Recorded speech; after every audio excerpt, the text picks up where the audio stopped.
بسم اللہ الرحمن الرحیم۔ السلام علیکم۔ ٹائم لائن میں خوش آمدید۔ میرا نام عدیل احمد آزاد ہے اور آج کے پروگرام میں ہم بات کریں گے، کئی اہم موضوعات ہیں لیکن پروگرام کا آغاز کریں گے ایک بہت اہم خبر ہے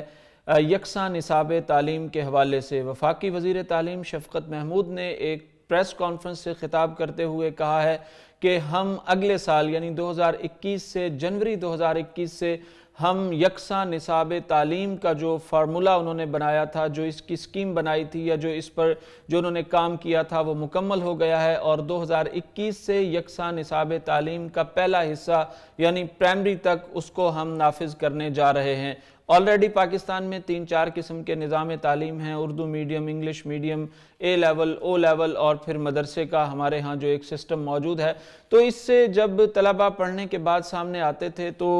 مختلف معاملات دیکھے جاتے تھے، مختلف ان کی کیٹیگریز ہوتی تھی، ڈیفرنٹس ان کے اوپینینز ہوتے تھے، ڈیفرنٹ مائنڈ کے ہمارے ہاں لوگ موجود تھے۔ تو ایک یکساں نصاب، یکساں قوم ایک نصاب، اس طرح کا نعرہ لے کر وفاقی وزیر تعلیم شفقت محمود صاحب نے ایک پریس کانفرنس کی ہے اور انہوں نے کہا ہے کہ 2021 میں ہم پرائمری تک یکساں نصاب تعلیم رکھیں گے، پھر 2022 میں ہم مڈل تک اس کو لے جائیں گے اور پھر 2023 میں ہم اس کو ایف ایس سی تک لے جائیں گے۔ یعنی ہم جو ہے کلاس 1 سے لے کر ایف ایس سی تک یا ایف اے تک ہم طلبہ اور طالبات کو یکساں نصاب پڑھائیں گے۔ یہ کس طرح ممکن ہو پائے گا اور کیا آیا اس طرح سے حکومت اس کو کر پائے گی یا نہیں کر پائے گی؟ بہت سارے سوالات جنم لے رہے ہیں۔ یہ خواہش ہر ایک آدمی کی ہے، ہر ایک صاحب بصیرت کی ہے کہ پاکستان میں یکساں نصاب تعلیم ہونا چاہیے۔ اور پھر اس نصاب کی جو خاص بات ہے، اس میں کہا گیا ہے کہ اسلامیات کی چیزیں اس میں بڑھائی گئی ہیں، قرآن پاک کا ترجمہ اس میں لے کر آئے ہیں، احادیث مبارکہ لے کر آئے ہیں، قرآن و سنت کی باتیں لے کر آئے ہیں، حضور صلی اللہ علیہ وسلم کی حیات طیبہ اس میں زیادہ سے زیادہ پڑھائی جائے گی۔ آئین پاکستان سے طلبہ کو متعارف کرایا جائے گا۔ قائد اعظم اور علامہ اقبال کے فرمودات، ارشادات اور نظریات بھی لوگوں کو، طلبہ کو پڑھائے جائیں گے۔ تو یہ بڑی لبھاتی ہوئی چیزیں ہیں۔ ظاہر ہے قرآن کون نہیں پڑھنا چاہتا اسکول میں، حدیث کون نہیں پڑھنا چاہتا، آئین پاکستان سے تعارف کون نہیں چاہتا، یہ سب بڑی اچھی باتیں ہیں اور ہونا چاہیے، وقت کی ضرورت ہے۔ اگر شفقت محمود صاحب اور پاکستان تحریک انصاف کی حکومت یہ کام کر جاتی ہے تو ایک بہت بڑا کنٹریبیوشن ہوگا ان کا، ایک بہت بڑا کام ہوگا ان کا اگر وہ یہ کر جاتے ہیں۔ اسی پر بات کرنے کے لیے مجھے جوائن کیا ہے پروفیسر عرفان احمد صاحب، ہیں دار ارقم جو ایک بہت بڑا سکولنگ سسٹم ہے ہمارے ہاں، اس کے چیئرمین ہیں۔ بہت شکریہ پروفیسر صاحب آپ کے وقت کا۔ فرمائیے گا یہ جو اب یکساں نصاب اور ایک قوم اور ایک نصاب اور اس طرح کی بات کی جا رہی ہے، وفاقی وزیر تعلیم نے اور صوبائی وزیر تعلیم نے، پنجاب کے مراد راز صاحب نے بات کی ہے، تو اب اگلے سال سے یکساں نصاب تعلیم آ رہا ہے، تو آپ کے ہاں بھی ایک طرح کا نصاب پڑھایا جا رہا ہے، تو اب اس نصاب کو آپ کس طرح قبول کر رہے ہیں اور اس نصاب کو کس نگاہ سے آپ دیکھ رہے ہیں؟ ملک میں یکساں نصاب تعلیم ہماری قوم کی ضرورت ہے اور قوم کے سمجھدار لوگ، سمجھدار طبقے شروع سے یہ مطالبہ بھی کرتے رہے ہیں، اور اگر اس وقت حکومت اس کو نافذ کرنا چاہتی ہے تو یہ میں تو ذاتی طور پر اس کو بہت ہی خوش آمدید کہوں گا اور اس کی تحسین کروں گا اور دعا بھی کروں گا کہ اللہ تعالیٰ اس میں حکومت کو کامیاب کرے۔ لیکن اس میں کچھ مسائل ایسے ہیں، چونکہ ایک عرصے سے ہمارا جو نظام تعلیم ہے اس میں یکساں نصاب نہیں ہے۔ نہ صرف یہ کہ یکساں نصاب نہیں ہے بلکہ ہمارا جو نظام تعلیم ہے وہ ہی یکساں نہیں ہے۔ جب تک یکساں نظام نہیں بنے گا اس وقت تک یکساں نصاب بھی بنانا آسان نہیں ہے، اس لیے کہ ہمارے ہاں تو ہماری قوم بڑے طبقات کے اندر تقسیم ہے، اور جو نظام ہمارے ہاں تعلیم کے چل رہے ہیں وہ بڑے مستحکم ہے۔ تین چار قسم کے نظام چل رہے ہیں۔ ہاں جی، تو اس لیے میں کہتا ہوں نا کہ یہ تدریج کے ساتھ ہی ہوگا، حکمت کے ساتھ اور تنائی کے ساتھ اور سمجھداری کے ساتھ حکومت اگر اس کو کرے گی آہستہ آہستہ، تو پھر کوئی کام بھی مطلب اگر نیت ہو تو ہو جاتا ہے۔ لیکن چونکہ ایک دیرینہ مسئلہ ہے، کئی نظام ہمارے ہاں چل رہے ہیں اور مختلف نظاموں کے اندر مختلف طبقات کے بچے پڑھ رہے ہیں، اچھا تو ان سب کو ایک نظام میں کنورٹ کرنا، پھر ایک نصاب میں کنورٹ کرنا بہت اچھی بات ہے، لیکن مشکل ہے۔ اس لیے حکومت کو یہ کام بڑی سمجھداری اور تدریج کے ساتھ کرنا چاہیے۔ اچھا پروفیسر صاحب، آپ ایک بہت بڑے تعلیمی نیٹ ورک کے سربراہ ہیں اور ایک عرصے سے تعلیم اور تعلم کے ساتھ وابستہ ہیں، تو وہ کہہ رہے ہیں کہ جی ہم نے سب کو اعتماد میں لیا ہے اور ہم اب جو خاص طور پر اسلامی تعلیم کی بات کی گئی، قرآن و سنت کی بات کی گئی، قائد اعظم اور علامہ اقبال کے خیالات اور نظریات شامل کیے گئے ہیں، یہ پہلے بھی کہیں نہ کہیں کسی نہ کسی درجے میں شامل رہتے تھے، تو کیا اب پرائرٹی دے دی گئی ہے ان کو یا کیا کیا گیا ہے؟ ابھی اس کی کوئی واضح سمجھ نہیں آ رہی۔ نا جب تک کوئی چیز پوری طرح بن کر سامنے نہ آئے اتنی دیر تک تو ہم اسے خواہش کہہ سکتے ہیں یا سلوگن سے کہہ سکتے ہیں یا تمنا کہہ سکتے ہیں۔ یہ تو جب بھی کوئی بندہ پاکستان میں نصاب تعلیم کی، نظام تعلیم کی بات کرتا ہے تو وہ پاکستان کی جو نظریاتی ضرورت ہے اس کی بات بھی کرتا ہے، اور یہ جو بڑی بڑی شخصیات ہماری ہیں، ہمارے اسلاف ہیں، قائد اعظم کے نظریات ہیں، علامہ اقبال کے نظریات ہیں، ان کو بھی کوٹ کرتا ہے، لیکن جب تک کوئی چیز بن کر نافذ نہیں ہوگی اس وقت تک تو بات مطلب کلیئر نہیں ہوگی۔ یہ ساری اچھی خواہشات ہیں، ساری اچھی باتیں ہیں، اسی لیے میں تو یہ گزارش کر رہا ہوں کہ یہ بہت اچھی بات ہے اور ہم اس کو بالکل اس کی تحسین کرتے ہیں اور اس کی تحسین بھی کرتے ہیں، لیکن اس کے لیے بڑی محنت اور بڑی تدریج اور حکمت کی ضرورت ہے۔ فوراً تو یہ نافذ ہونے والی چیز نہیں ہے۔ جی ہاں، 3 سالوں میں ظاہر ہے، اب پرائمری تک اس سال 2021 میں، پھر مڈل تک 22 میں، اور پھر اس کے بعد 23 میں جو ہے اس کو ایف ایس سی تک لے جانے کی بات ہو رہی ہے۔ آپ اس کو خواہش کہہ رہے ہیں، پورا پاکستان اس کو خواہش کہہ رہا ہے۔ شفقت محمود صاحب اور محمود راز جو اپنے ہیں پنجاب کے وزیر تعلیم، وہ یہ کہہ رہے تھے کہ ہم نے سب کو اعتماد میں لیا ہے، تو آپ کے ساتھ مشاورت یا آپ کے ادارے کے ساتھ یا اس طرح سے اس پر بات نہیں ہوئی؟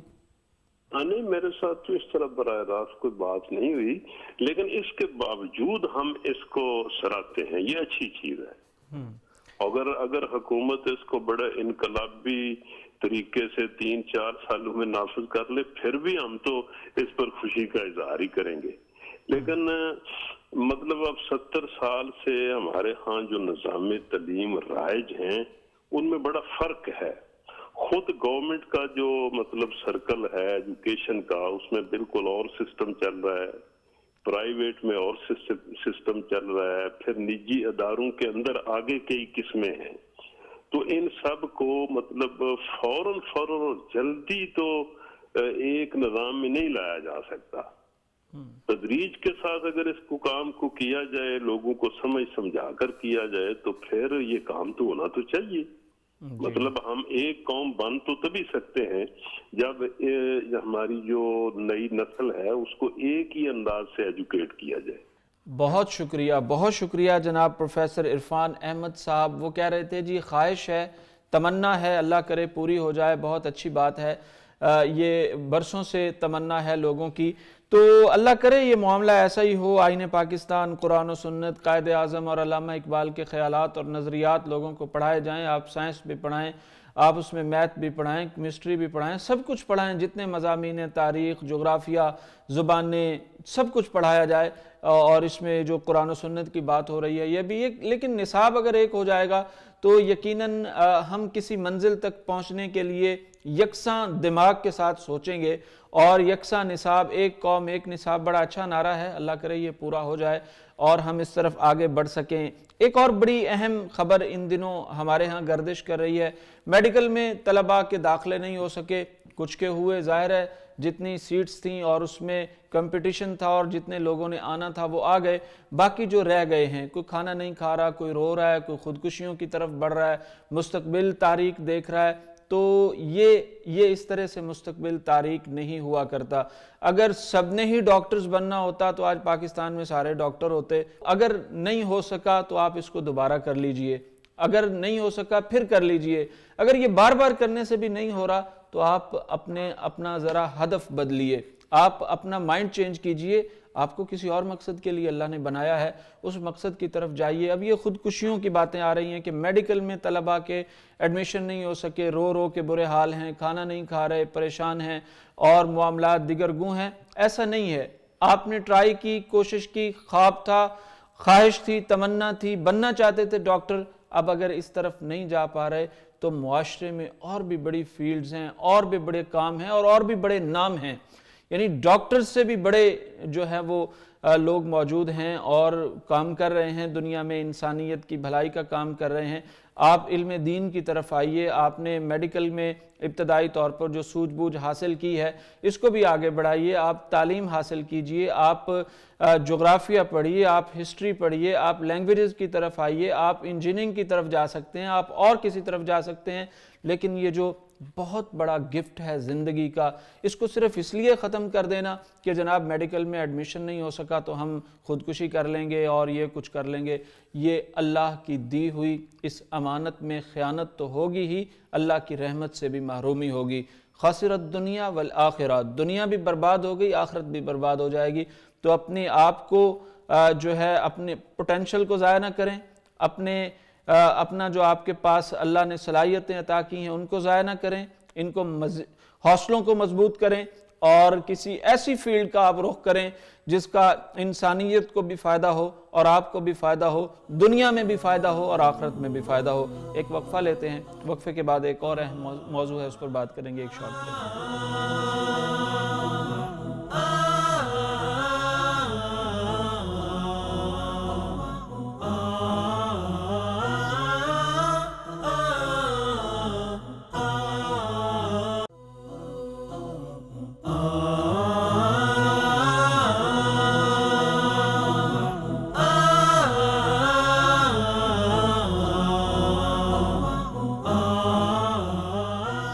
وقفے کے بعد خوش آمدید ناظرین، ایک بڑا اہم موضوع ہے، اس پر کچھ گزارشات کرنی ہے۔ موضوع نہیں ہے بلکہ یہ ہمارے ہاں ایک شرمناک کلچر سا پیدا ہو گیا ہے، بہت افسوسناک، عدم برداشت کا کلچر۔ کوئی کسی کی بات برداشت کرنے کے لیے تیار نہیں ہے۔ اولاد والدین کے ساتھ نہ برد آزما ہے، ٹیچرز کے ساتھ سٹوڈنٹس نہ برد آزما ہے، معاشرے میں گلی محلے میں کوئی کسی کا عزت احترام بہت کم ہوتا جا رہا ہے۔ یعنی یہ بڑا ایک اچھا کلچر ہوا کرتا تھا ہمارے ہاں، کسی کی بات کو برداشت کر لینا، کسی کو عزت دے دینا، کسی کے ساتھ پیار سے پیش آ جانا، کسی کی اچھائی کی تعریف کر دینا، کسی کی خوبی اس کے سامنے بیان کر دینا کہ بھائی تم میں یہ جو بات ہے یہ بہت شاندار ہے۔ یعنی آپ کسی بچے کو کہہ دینا کہ یار تو یہ جو کام کرتا ہے نا یہ بہت شاندار کام ہے، بہت اچھا کام ہے، آپ ذرا دیکھیے کہ اس کا لیول کہاں پہنچ جاتا ہے، خوشی کا لیول، وہ یعنی اس کا دل اتنا بڑا ہو جاتا ہے، کھل کے بڑا ہو جاتا ہے اور وہ پھر اچھا کام کرنے کی کوشش کرتا ہے۔ ایک تو یہ ہے کہ ہم کسی کی خوبی پر اس کی تعریف کرنا کجا، عدم برداشت، یعنی ایک تو ہمارے ساتھ آ کے کوئی غلط بات کرے ہم اس کو برداشت نہ کر سکیں، ہم سے تو کسی کی خوشیاں نہیں دیکھی جا رہی، ہم سے تو کسی کا سکھ نہیں دیکھا جا رہا، ہم سے تو معاشرے میں کسی اچھے کھاتے پیتے انسان کو اگر کوئی دیکھ لے تو وہاں پر مسائل پیدا ہو جاتے ہیں، تو کڑن، جلن، حسد، بغض، کینہ، عداوت، نفرت، یعنی یہ سب کچھ پیدا ہونا شروع ہو جاتا ہے۔ تو من حیث القوم ہم کہاں کھڑے ہیں، عدم برداشت کی بنیاد پر ہمارا معاشرہ کہاں پہنچ گیا ہے۔ 3 واقعات ہیں اسی ایک ہی ہفتے میں، یعنی گزشتہ 8 دنوں میں۔ ایک پروفیسر نے، سینئر پروفیسر نے، لاہور کا بڑا قدیم کالج ہے میں نام نہیں لینا چاہتا، اس کالج کے سینئر پروفیسر نے اپنی ملازمہ کو 1 ہفتے تک اپنے گھر میں باندھ کے رکھا، اس پر تشدد کرتا رہا۔ یعنی کوئی ایک معمولی سی چیز تھی جو غائب ہوئی، جو وہ لینا چاہتا تھا، اس پر تشدد کرتا رہا۔ میاں بیوی نے مل کر فیصل آباد میں گھریلو ملازمہ پر تشدد کیا، اور کئی ایسے واقعات ہیں۔ یعنی 5 بچوں کا جو والد ہے یہیں لاہور کے نواحی علاقے میں، اس نے اپنے بچوں کو نہر میں پھینک دیا۔ واقعہ غربت نہیں تھا، واقعہ عدم برداشت تھا۔ تو یہ کیا ہو رہا ہے ہمارے درمیان؟ ہم چلیں، ہماری تربیت اس طور پر بحیثیت پاکستانی نہیں ہو سکی، یا ہمارے تعلیمی نظام میں فقدان ہو گیا، یا ہمیں کوئی ماحول اچھا میسر نہ آ سکا، یہ سارے معاملات اپنی جگہ ہو سکتے ہیں، لیکن کیا ہم نے کبھی خود کو بدلنا بھی چاہا؟ کیا ہم نے کبھی، وہ ایک پروفیسر ہیں، انہوں نے بڑی خوبصورت بات کر رکھی ہے، سوشل میڈیا پر موجود ہے، کہ وہ کہتے ہیں کہ مجھ سے غلط بات برداشت نہیں ہوتی کسی کی۔ یعنی بات غلط ہی برداشت کرنا ہوتی ہے، اچھی بات کون کسی کو کہتا ہے کہ یہ اچھی بات ہے اس کو برداشت کر لیں آپ؟ غلط بات ہوتی ہے، غلط بات کو ہی برداشت کرنا ہوتا ہے، اور اسی کی تعلیم و تربیت ہمیں اسلام دیتا ہے، اور اسی کی تعلیم و تربیت حضور صلی اللہ علیہ وسلم کی پوری حیات طیبہ سے ملتی ہے۔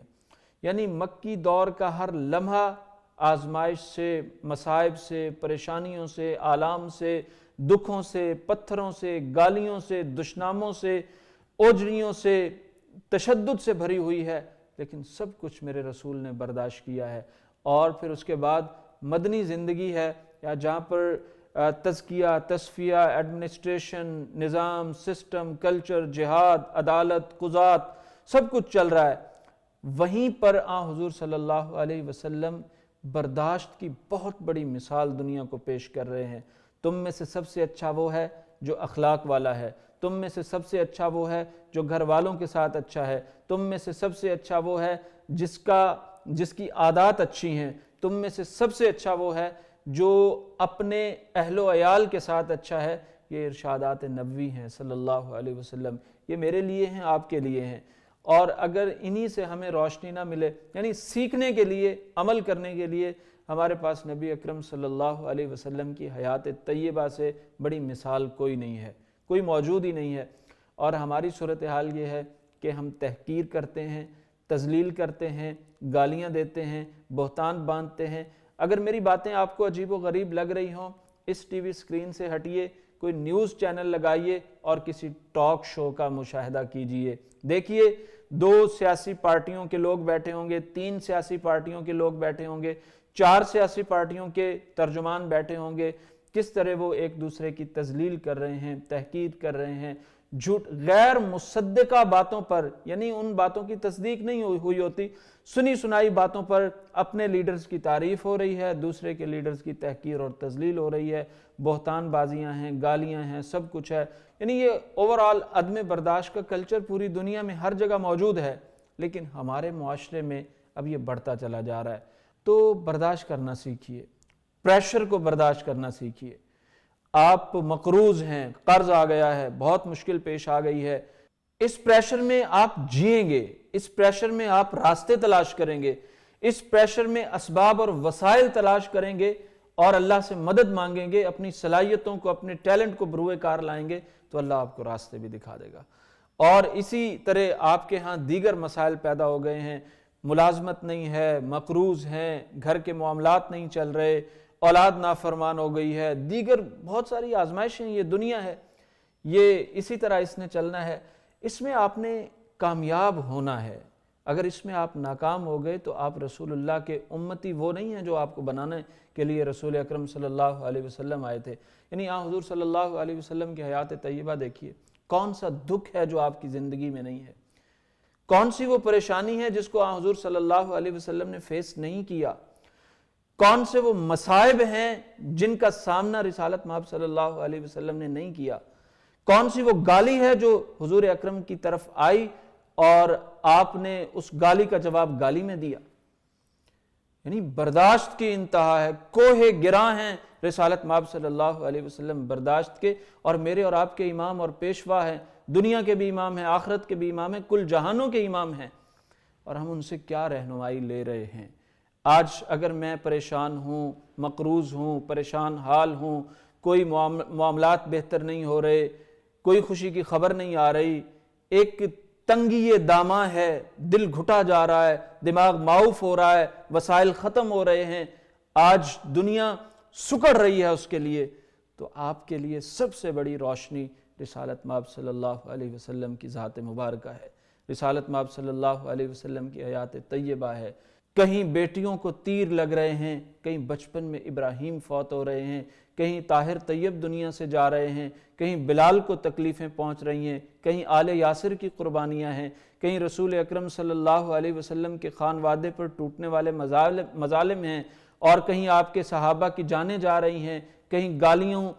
کا ایک طوفان آ رہا ہے۔ یعنی کون سا وہ دکھ ہے جو رسالت مآب صلی اللہ علیہ وسلم کی ذات مبارکہ پر نہیں آیا اور آپ نے اس کو فیس نہیں کیا؟ اور اس کے باوجود بھی مائیکل ہارٹ جب کتاب لکھتا ہے، غیر مسلم ہونے کے باوجود بھی رسالت مآب صلی اللہ علیہ وسلم کو سر فہرست رکھتا ہے The 100 میں، تو دیکھیے تو صحیح انسان کتنے بڑے ہیں۔ دوسری طرف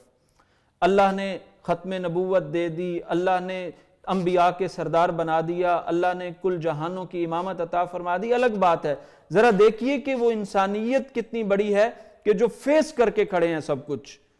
وہ سارے دکھ جو کسی انسان پر آ سکتے تھے وہ سارے رسالت مآب صلی اللہ علیہ وسلم پر آئے ہیں، آپ نے فیس کیے ہیں، بحیثیت انسان آپ نے ان کو فیس کیا ہے اور دنیا کو کر کے دکھایا ہے۔ اور یہ مطلوب ہے ایک مسلمان سے، اگر مسلمان یہ کر گیا تو یہ دنیا کا بہت بڑا لیڈر بن سکتا ہے، سب کچھ یہ کر سکتا ہے، اور اسی کے لیے تیار کرتا ہے اسلام ہمیں۔ عدم برداشت کا کلچر جو بڑھ رہا ہے اس کو ختم ہونا چاہیے، ہمیں برداشت کرنا چاہیے، گالیاں بھی برداشت کریں، دکھ بھی برداشت کریں، مصائب بھی برداشت کریں۔ انشاءاللہ اللہ زندگیوں میں ایسی برکتیں لے کے آئے گا، ایسی فراوانیاں لے کے آئے گا، ایسی کشادگیاں لے کے آئے گا، ایسی بہاریں لے کے آئے گا کہ آپ حیران رہ جائیں گے کہ کبھی آپ پریشان بھی تھے، کبھی آپ مقروض بھی تھے، کبھی آپ کے پاس وسائل بھی نہیں تھے، لیکن ایک ذرا ہمت کے ساتھ، ایک ذرا صبر کے ساتھ، اللہ کے ساتھ کنیکشن بنا کے خوب محنت کیجئے، جو اچھے راستے ہیں ان میں خوب محنت کیجئے، اپنے آپ کو نیگیٹیوٹی کی طرف نہ جانے دیں، پازیٹیو رہ کر اللہ سے تعلق بنا کے خوب محنت کیجئے، خوب برداشت کیجئے، آپ دنیا کی امامت کریں گے، آپ دنیا کی قیادت کریں گے، دنیا کی لیڈرشپ آپ کے قدموں میں آئے گی اور آپ دنیا کو آگے لے کے چلنے والے ہوں گے، دنیا آپ کو دیکھے گی اور آپ آگے بڑھیں گے، لیکن اس وقت جب آپ برداشت کریں گے۔ ایک وقفہ لیتے ہیں، وقفے کے بعد ایک نئے موضوع پر بات کریں گے، ایک چھوٹا سا۔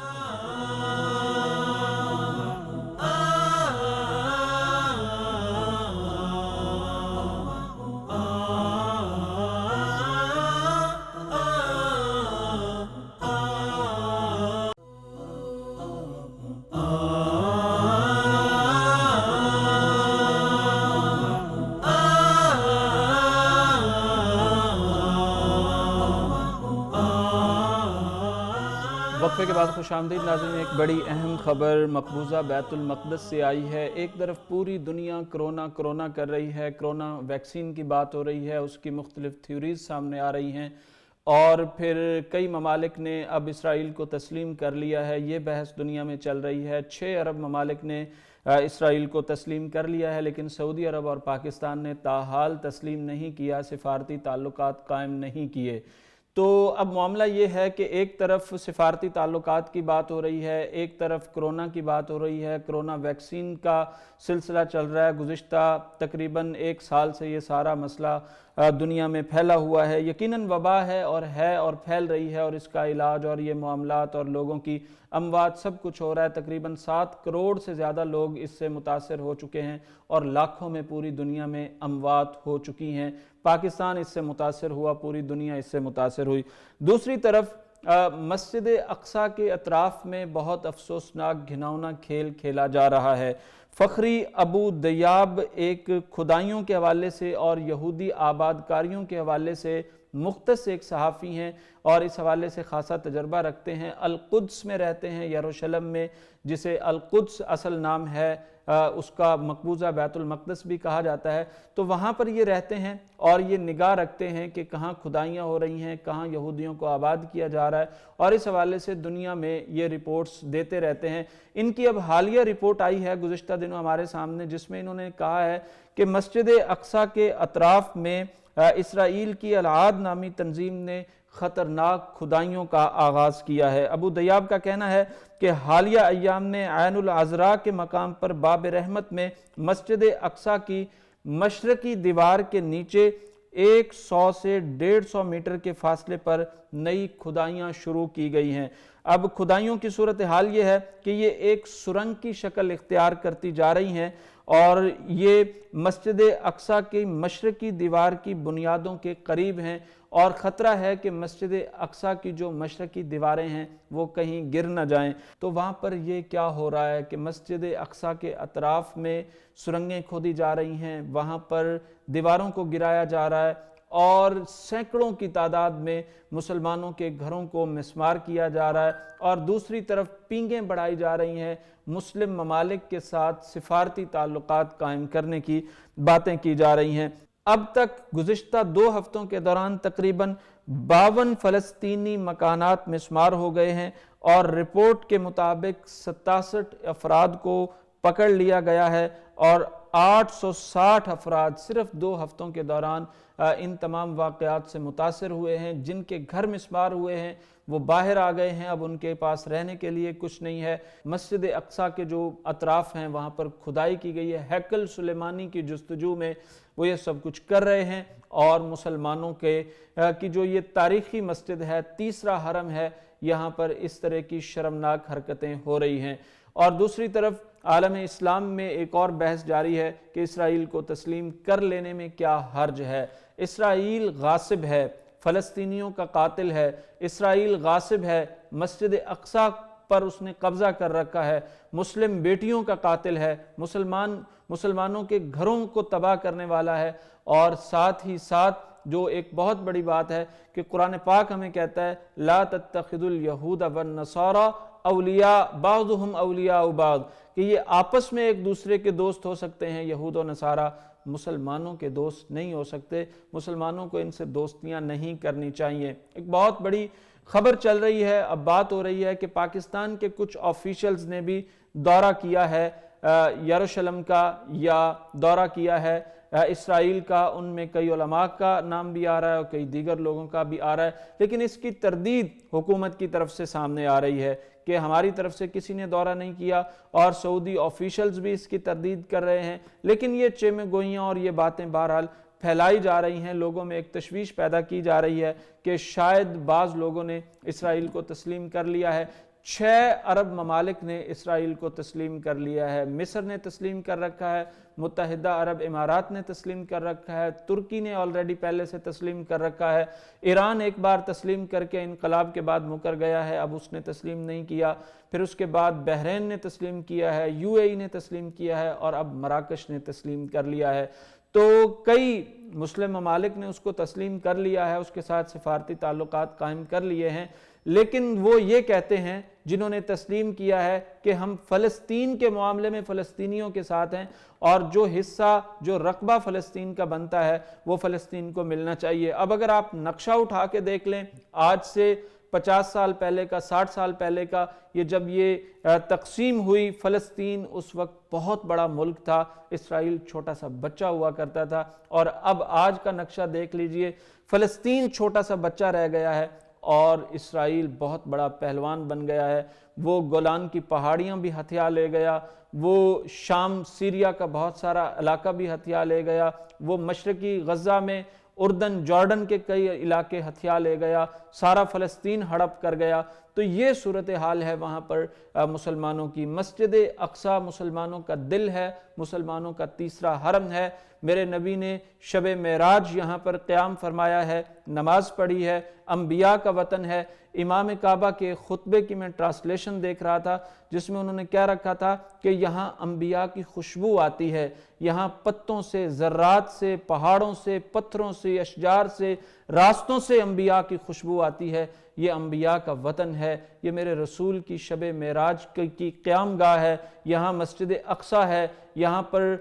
جو ہے وہ رسول اکرم صلی اللہ علیہ وسلم کی محبت کی جگہ ہے۔ مسلمانوں نے اس کو فتح کیا تھا، جناب عمر فاروق رضی اللہ تعالیٰ عنہ نے اس کو فتح کیا تھا، سلطان صلاح الدین ایوبی نے اس کو فتح کیا تھا۔ آج بھی وہ راہیں تک رہے ہیں اہل فلسطین کسی صلاح الدین ایوبی کی، آج بھی وہ شیخ الاقصیٰ مسجد اقصیٰ کے امام مسلمانوں کی طرف دیکھ رہے ہیں، کبھی وہ سعودی عرب کی طرف دیکھتے ہیں، کبھی وہ پاکستان کی طرف دیکھتے ہیں، کبھی وہ قطر کی طرف دیکھتے ہیں، کبھی ٹرکی کی طرف دیکھتے ہیں، وہ مسلمانوں کی طرف دیکھ رہے ہیں کہ ان کے یہ مقبوضہ علاقے، ان کی یہ مقبوضہ بیٹیاں، ان کے یہ درخت، یہ اشجار، یہ نہریں، یہ سڑکیں، یہ ان کے وطن، یہ گلیاں، یہ محلے، یہ مکانات جو تباہ کیے جا رہے ہیں، مسجد کے اطراف میں گڑھے کھودے جا رہے ہیں، سرنگیں کھودی جا رہی ہیں، ماضی میں انہی جگہوں کو استبل بنایا گیا تھا، یہاں پر جانور باندھے گئے تھے، تو مسجد اقصیٰ کی جتنی بے حرمتی وہ کر سکتے تھے ماضی میں کر چکے ہیں، اور اب سرنگیں کھود کر اس کو مسمار کرنے کی کوشش کی جا رہی ہے۔ تو کب جاگیں گے مسلمان حکمران، کب جاگیں گے مسلمانوں کے 57-58 اسلامی ملک، OIC، عرب لیگ اور ایٹمی طاقتوں والے حکمران؟ یہ تو اب باتیں تو یہ ہو رہی ہیں کہ یہ سب تسلیم کرنے کی طرف جا رہے ہیں، تو کون مقدمہ لڑے گا حرم کی اس بیٹی کا؟ کون مقدمہ لڑے گا مسجد اقصیٰ کا؟ کون مقدمہ لڑے گا مظلوم فلسطینیوں کا؟ کون مقدمہ لڑے گا وہاں کے بے گھر بچیوں کا، وہاں کی بے گھر لاچار خواتین کا، بیٹیوں کا؟ تو آج اگر مسلمان نہیں لڑے گا مقدمہ تو مسلمانوں، یعنی وہ مجھے شیخ اکرمہ صبری کا وہ جملہ بہت یاد آتا ہے کہ ہمارے اسی پروگرام میں انٹرویو کے دوران انہوں نے کہا تھا کہ آج مسلمان مسجد اقصیٰ کا مقدمہ ہار گئے تو یاد رکھنا کل انہیں حرمین شریفین کا مقدمہ بھی ہارنا پڑے گا۔ یہ جیت مسلمانوں کو جیتنا ہوگی، مسجد اقصیٰ واپس لینی ہوگی، یروشلم واپس لینا ہوگا، تبھی آپ اپنا مکہ بھی بچا سکیں گے، مدینہ بھی بچا سکیں گے۔ اگر آپ اس طرح آج میدان میں نہ آئے، فلسطین کے ساتھ کھڑے نہ ہوئے، تو آج وہ اطراف میں سرنگیں کھود کے مسجد اقصیٰ کے معاذ اللہ انہدام کی کوشش کر رہے ہیں، اس کو مسمار کرنے کی کوشش کر رہے ہیں،